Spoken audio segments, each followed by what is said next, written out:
he agreed to secretly board a sleeping car disguised as the invalid brother of a female detective. At 6 in the morning on February 24th,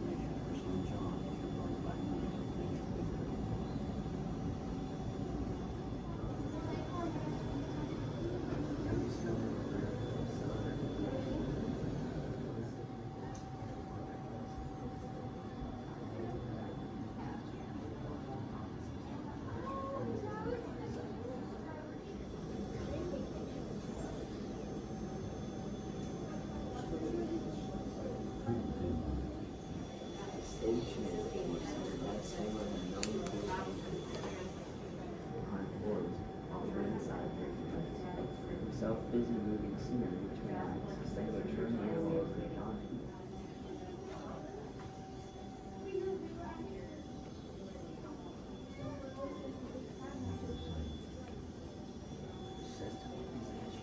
His weapon choice.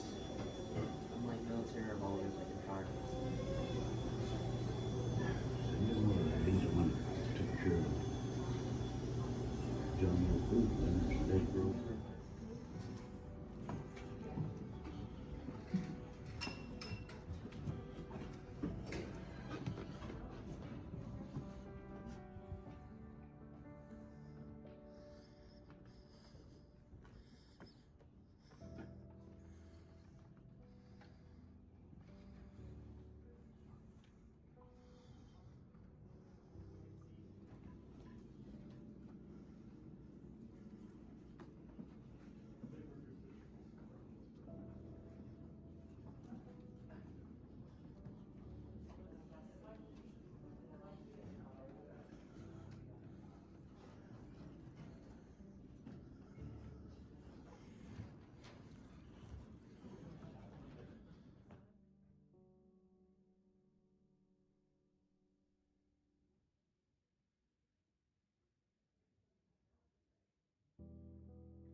Testing, 1, 2, testing.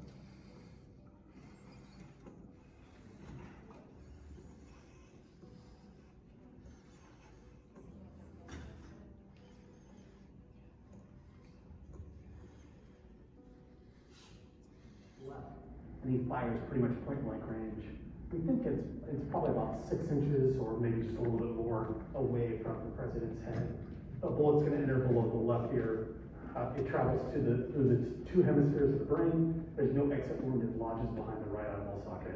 The president could immediately slumps forward in the chair, losing consciousness. So that's where he was located. Other questions you might have about the assassination or the theater? Yes. Diagram of the theater and how he was able to access the box. It naturally intrigues people. But there's nothing really elaborate about it. He's not using a ladder, he's not using a rope, he's not sneaking up behind.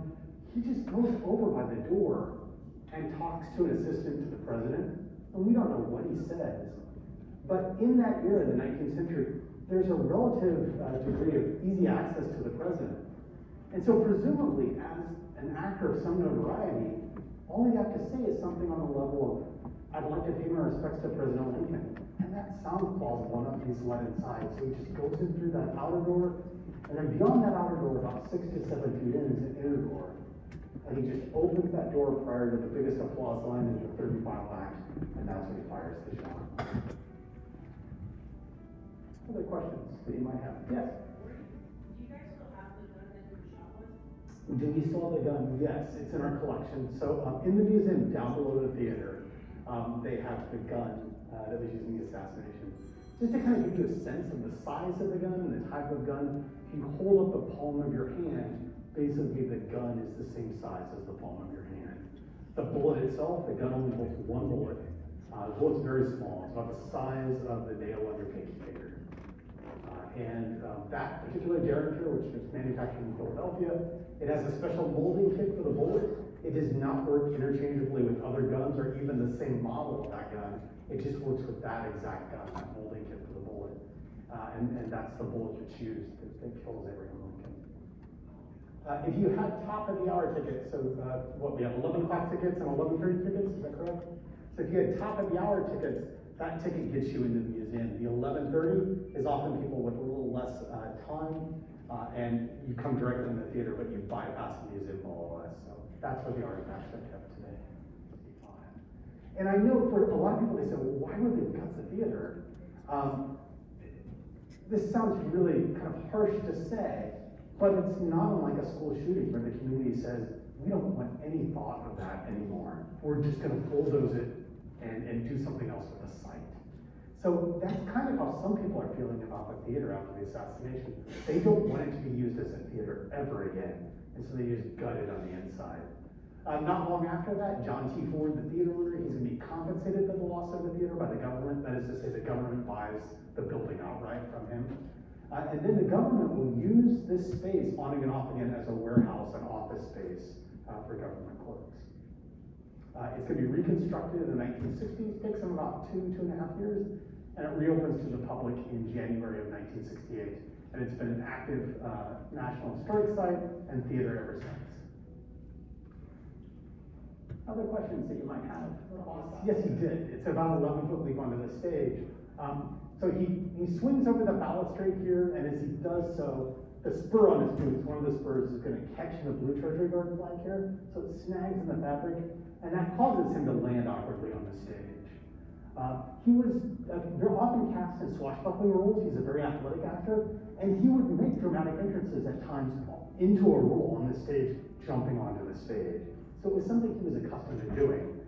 Now, everything I read as a child about the assassination seemed to indicate that when he jumped onto the stage, he broke the fibula in his left leg. We're not entirely convinced of that anymore. Historians that have looked at eyewitness accounts, there are hundreds of eyewitness accounts. No one talks about seeing John Wilkes Booth walk or run with any kind of limp. And furthermore, he is observed by other eyewitnesses in the back alley, putting all that pressure on the left leg before he mounts the horse. Even with adrenaline running through your body, that's going to be kind of difficult to do. So people are less inclined to definitively say he broke the fibula here when he jumped onto the stage. Bricks outside, the wood for the doors, the wood around the windows and doors, that's 90% or more original. And the same goes for the brick wall out back here in Baptist Alley behind the theater. So the outer shell of the theater is largely original, but the inside was gutted. Other questions that you might have? Yes? You mentioned that the interior of the theater was gutted afterwards, and you compared that to like modern-day school shootings about how they just want to get rid of it. Was there any backlash from the public towards the other actors who were in the performance, like an actor shot at it, maybe they're all in on it? I think for the federal officials that are conducting the investigation, it's a military tribunal that actually finds all the conspirators guilty. It's not a civil trial. So it's a military tribunal. So it's still being considered as an aspect of the Civil War, the way they're prosecuting it. But they do have a lot of questions for actors and for people that worked at the theater. So for example, Ned Spangler is the stagehand and kind of jack of all trades here at the theater, carpenter and handyman. He's the one that goes to the door and talks with John Wilkes Booth when John Wilkes Booth first comes down the alley on his rented horse at about 10 o'clock. And he was known to be a Confederate sympathizer.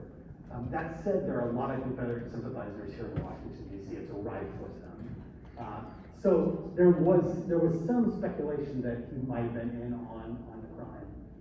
He's not hanged like the other conspirators, but he will be given a sentence down in the direction. We know from eyewitness accounts that more likely than not, no one rented out these boxes. These were kind of the luxury boxes of their era. So they were very expensive compared to the other box. Furthermore, the acoustics weren't that great. You couldn't always see all the actors here on the stage.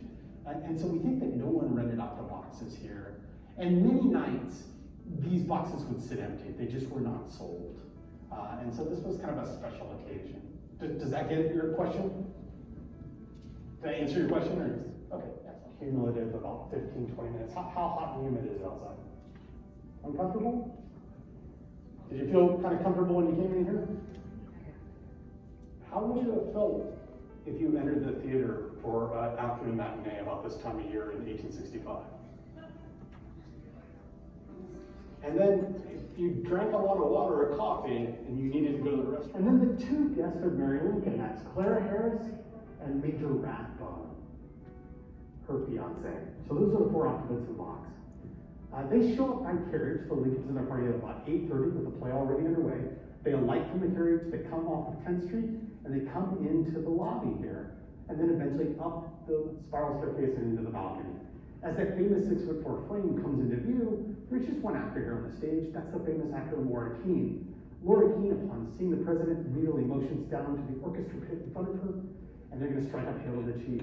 People rise up out of their seats. There's cheers and applause as the Lincolns and their two guests come across and take their seats. The play gets back underway. John Wilkes Booth is going to knock at the backstage door. This is all concealed by the scenery of the play that night. But there's a stage door back here. He's going to knock at the backstage door and look for somebody to tend to his rented horse while he goes inside for a bit. As he comes inside, he eventually wanders over to this wing. This is also concealed from the audience at this time, but over this wing is a trap door. And he opens up that trap door. He's able to go down underneath the stage by way of a passageway while the play is underway, and out a trap door in this wing, also concealed from the view of the audience. He then goes up the alleyway between the theater and the establishment next door here on 10th Street. He turns left onto 10th Street, and he enters that establishment. That's the Star Saloon. He goes inside, orders a whiskey, and then he comes back to the theater. And when he comes back to the theater, he enters off of 10th Street, the formal entrance, the same place that the Lincolns had come in earlier. He comes up into the balcony, and eventually wanders over closer to the door, and he sees somebody off to the side. That's Mr. Charles Forbes, serving as the footman for the carriage that night, serves as kind of a personal messenger to the president. He talks with Mr. Forbes. We don't know what is said, but that is in the era of the 19th century of relatively easy access to the president.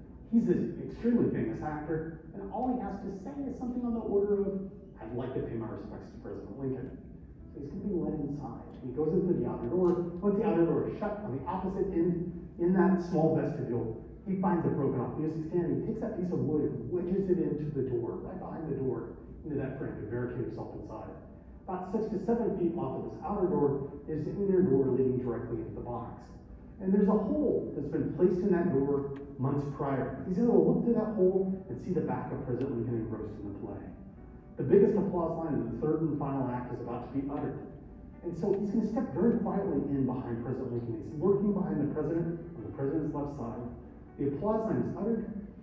As is typical, lots of applause and laughter as that applause line is uttered, and the gunshot goes off. And we know from eyewitness accounts that many in the audience do not report hearing the gunshot.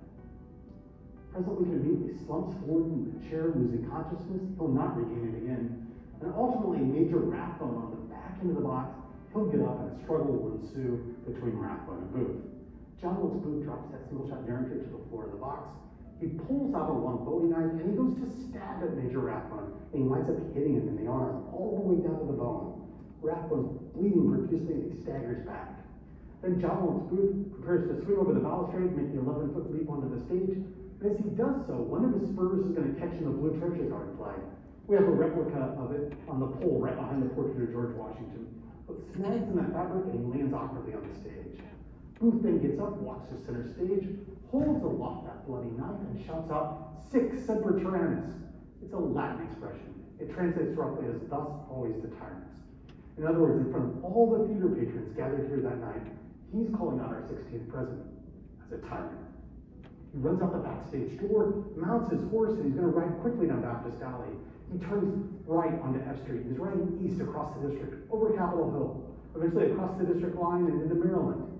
Days later into southern Maryland, and many days later still, across the Potomac River and into northern Virginia. And it's on the 12th day on this escape, he's going to be surrounded in a tobacco barn at the Garrett Farm in Virginia, surrounded by Union soldiers, refusing to give himself up. I'll get to John Wilkes Booth in just a moment. But as for President Lincoln, initially no one can get into the barricaded door, and people start to funnel into the box. Now, one of the first doctors in is Dr. Charles Leal, relatively fresh out of Union Army medical training, and he comes into the box, and he saw the bloody knife wielded by John Wilkes Booth. Many people did. So initially he thinks that the president's been stabbed. But as he gets closer to the president, looks at the condition of his eyes, probes for a wound and finds it, it dawns on him that the president's been shot, not stabbed. And he's going to be joined by 2 other doctors. And regrettably, these 3 doctors are of a consensus. This is a fatal wound. They're giving the president at best perhaps 2 or 3 hours to survive. There are many soldiers that are attending the play, and some of them come up into the balcony to see what's going on, to see if they can help. So under the doctor's orders, many of the soldiers volunteer to carry the president. So they carry the president across the balcony, down the spiral staircase, out onto 10th Street. And because the doctors are looking for a bed nearby, the soldiers are calling out for any available bed, knocking on doors in vain, when all of a sudden, a door opens across the street at Peterson Boarding House. There's one boarder home. He opens that front door, steps out on the stoop, sees the tumult out in the street, and he calls to the soldiers and says, "Bring him in here, bring him in here." They'll bring him into a back bedroom. Now the doctors are wrong about one thing. President Lincoln has a very sturdy constitution, and he's going to survive a lot longer than 2 or 3 hours. He survives a little longer than 9 hours. But early the next morning, Saturday, April 15th, 1865, at 7:22 a.m., Lincoln breathes his last. As for John Wilkes Booth, after making his escape from this theater, in that 12th day of his escape, he's in a tobacco barn there at the Garrett Farm. He's surrounded by Union soldiers, refusing to give himself up, and the soldiers are getting frustrated with this.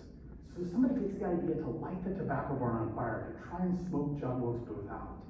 For some of the soldiers that are gathered closer in, they think they're catching glimpses of John Wilkes Booth between some of the gaps in the woody slats of the barn.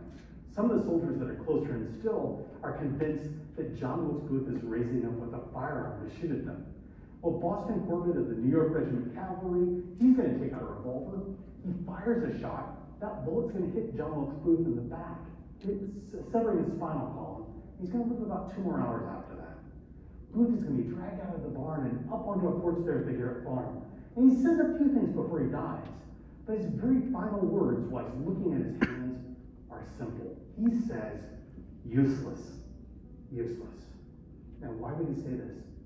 More likely than not, in plotting his assassination, John Wilkes Booth thought that there might be other people, perhaps people that had fought on behalf of the Confederacy, that would hail him as a hero.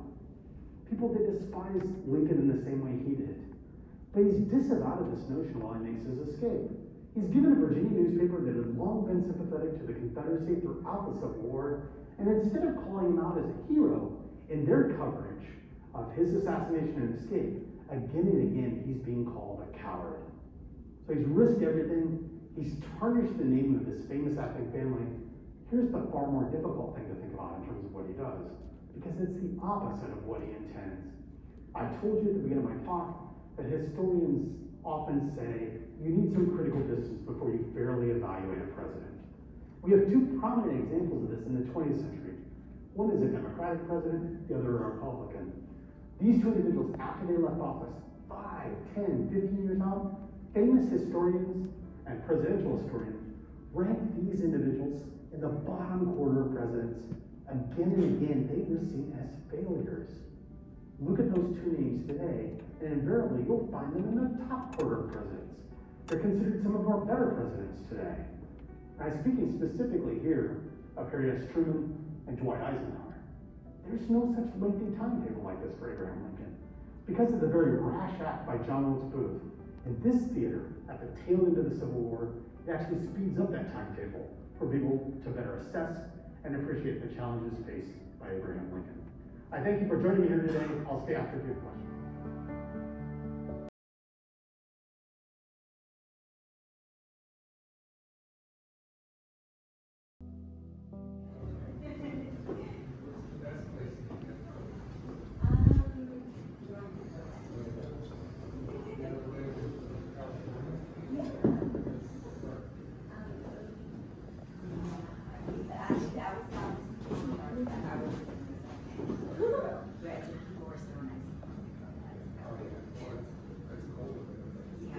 But that's why people are warm and